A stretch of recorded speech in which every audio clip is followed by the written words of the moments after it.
Ideologi tak pernah mati. Justru di saat masyarakat telah menganggap kelompok-kelompok ideologis semacam NII ini telah vakum, justru saat itulah persemaian makin menghebat. Seperti yang diperlihatkan belakangan, gerakan NII telah menggeliat sedemikian rupa hingga siapapun sulit mengidentifikasi termasuk keluarga. Demikian pandangan yang disampaikan Ken Setiawan, pendiri NII Crisis Center kepada tim Fakta.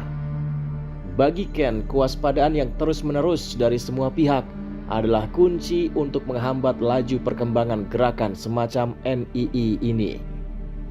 Polisi menyebutkan penangkapan 5 tersangka terorisme di wilayah Tangerang Selatan ini berkaitan dengan kelompok jaringan NII, Negara Islam Indonesia. Menjadi pertanyaan tentunya, bagaimana eksistensi dan perkembangan NII di Indonesia saat ini? Kita akan langsung ngobrol bersama dengan Ken Setiawan, pendiri NII Crisis Center. Apa kabar Mas Ken? Kabar baik, Alhamdulillah. Mas Ken, kita ingin tahu tentunya dapat gambaran. Sebetulnya gimana sih perkembangan NII saat ini ya, khususnya eksistensinya? NII secara ideologi kan tidak akan pernah mati. Justru ketika masyarakat menganggap NII sudah tidak ada, sudah vakum, sudah selesai, justru mereka semakin kencang dalam hal perekrutan maupun penggalangan dana. Jadi sebagian pengamat, peneliti mengatakan sudah selesai, nggak ada NII. Tapi faktanya hari ini banyak sekali laporan yang masuk ke NII Crisis Center. Bahkan ya, beberapa waktu yang lalu kita lihat di Sumatera Barat, di Tangerang, NII sudah naik level. Jadi yang katanya hanya sebuah paham pemikiran, sekarang sudah naik level menjadi teroris. Oke, nah ini menarik Mas Ken. Bagaimana mengidentifikasi mengenai itu? Ya, mereka kan punya struktural, ada yang non struktural. Biasanya lebih mengidentifikasi kalau NII ke doktrin. Mereka itu doktrinnya RMU, Rububiyah, Mulkiyah, Uluhiyah. Jadi digabungkan dengan konsep masuklah ke dalam Islam secara kafah, bahwa orang Islam harus tinggal di negara Islam menggunakan hukum Islam. Hari ini hukumnya tauhid, pemerintah zalim. Jadi nggak bisa orang Islam tinggal di negara pemerintah tauhid, hukumnya Pancasila. Maka bukan umat Islam, tapi umat Pancasila. Jadi mereka akan dengan sekuat tenaga, mereka akan berjuang bagaimana negara Islam bisa tegak di Indonesia. Oke, tapi karakter atau pola perekrutannya seperti apa sih? Karena kalau kita bicara soal jaringan terorisme tentu polanya berbeda-beda ya Mas ya, dari masing-masing jaringan terorisme ini. Kalau untuk NII sendiri gimana? NII biasanya memang segmentasinya semua orang, tapi dominasi biasanya yang diutamakan adalah anak-anak muda. Anak-anak yang punya semangat, mereka sedang mencari jati diri, sehingga ketika ketemu dengan hal-hal baru yang mereka tawarkan, apalagi berhubungan dengan konsep agama, akan menarik sehingga banyak masyarakat tertarik untuk bergabung sana. Apalagi mereka tahu di era demokrasi ini mereka bebas mau teriak negara Islam, khilafah, ketika belum memenuhi unsur alat bukti sebagai teroris, maka tidak bisa ditindak sebagai teroris. Makanya mereka sekarang membaur di masyarakat. Jadi kita susah mengidentifikasi, mereka masuk lewat kegiatan sosial, lewat kerja bakti, donor darah, bahkan lewat kegiatan-kegiatan yang misalnya membantu yatim piatu. Mereka bikin kotak amal, ditaruh di supermarket, di minimarket, di rumah makan, di tempat ibadah. Ini yang juga akhirnya mencoreng nama organisasi yang memang betul-betul menyalurkan bantuan kepada masyarakat. Oke, artinya pola perekrutan yang dilakukan pun juga secara terbuka, mereka hadir di tengah masyarakat secara inklusif begitu? Ya. Oke?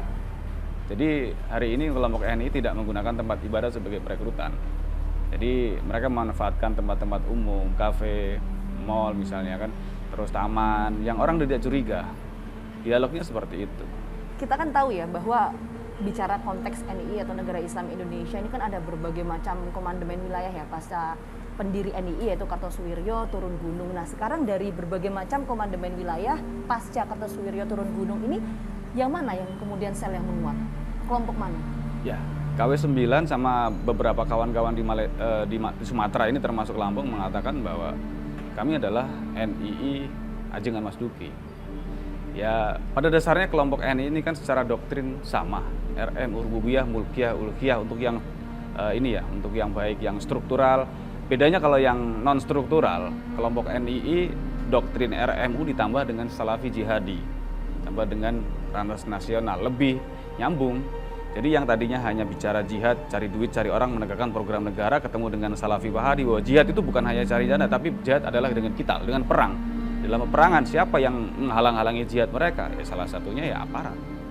Densus 88 yang dianggap menghalang-halangi mereka, bahkan mereka katakan Densus 88 itu memadamkan cahaya Allah. Ken Setiawan yang sempat menjadi bagian dari NII berharap pemerintah dan masyarakat tidak lagi menganggap remeh kelompok-kelompok seperti NII ini. Sebab meski lahir sejak era revolusi fisik, hingga kini NII masih eksis dan terus menebar ancaman bagi negara kesatuan Republik Indonesia.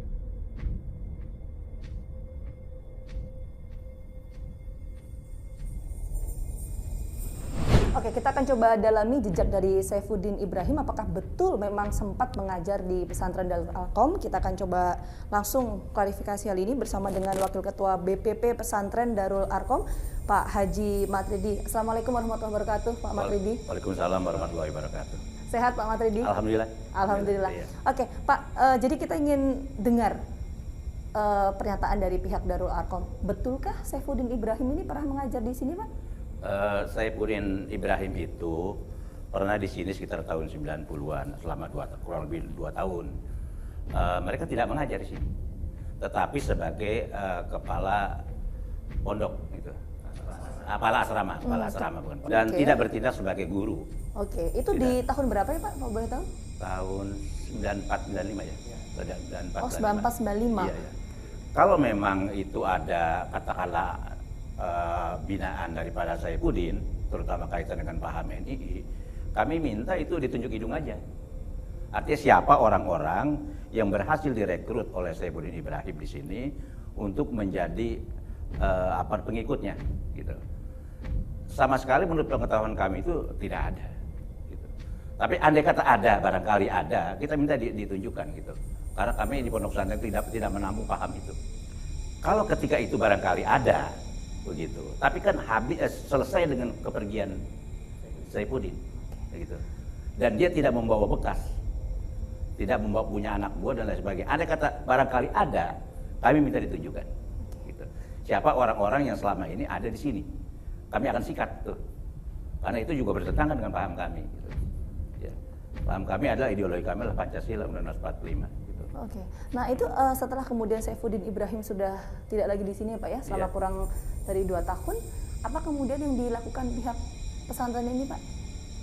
Kalau bisa di-share ke publik? Ya, pertama pembenahan internal itu Pak pasti kita lakukan gitu, karena ada indikasi bau-bau NII dan lain sebagainya, itu pasti kita bersihkan di sini. Dan sampai dengan itu peristiwa 30 tahun yang lalu.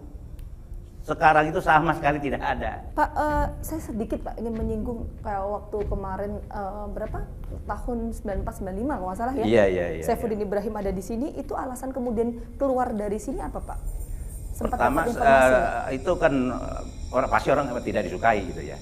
Dasarnya pertama memang tidak disukai gitu daripada kelakuan dan lain sebagainya begitu. Karena apa Pak? Ya. Kenapa memangnya?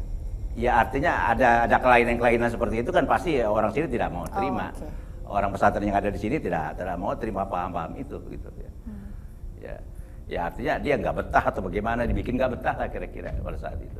Jadi waktu itu sudah terindikasi bahwa yang bersangkutan ini memang ada beberapa hal yang berbeda, misalnya menganut paham ideologi NII dan lain sebagainya, itu yang dideteksi oleh internal. Ya kalau paham sampai sejauh itu kami tidak tahu. Cuma kalau paham penyimpangan dari paham kepondokan, jelas kami tidak terima siapapun dia. Pada berujung dia ke NII dan lain sebagainya kami tidak tahu. Cuma paham itu paham yang bertentangan dengan masalah kepondokan. Oke. Terima kasih banyak Bapak atas waktunya. Semoga sehat selalu. Assalamualaikum warahmatullahi wabarakatuh. Waalaikumsalam. Saksikan terus Fakta setiap hari Senin pukul 8 malam hanya di TV.